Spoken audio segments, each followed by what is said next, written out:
Ayan na guys, umuusok-usok ang kanin ko. Yummy! Umuusok ang kanin ni Mama Jo.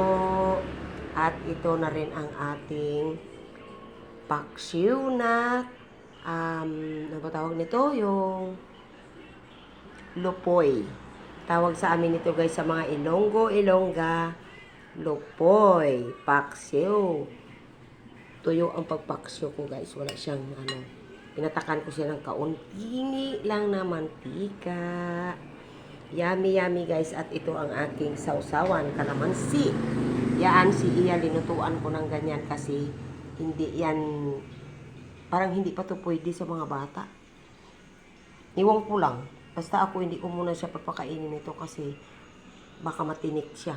Baka hindi pa kakayanin ng mga bata yung tinik nito. Hindi nakagaya sa atin na kayang-kaya na natin yan.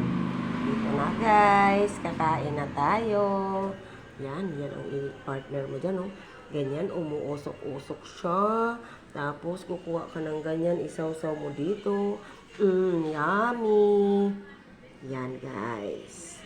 Ayan ang kay Iya. Yan. Hindi ko pa kasi siya papakainin ito. Baka di kasi na baka di niya kakayanin yung tinik. Maliliit lang naman siya. Para sa atin, okay. Pero sa mga bata, parang baka hindi pa pwede. Iwan ko lang. Hindi ko alam. Ayan. Thank you. Thank you for watching.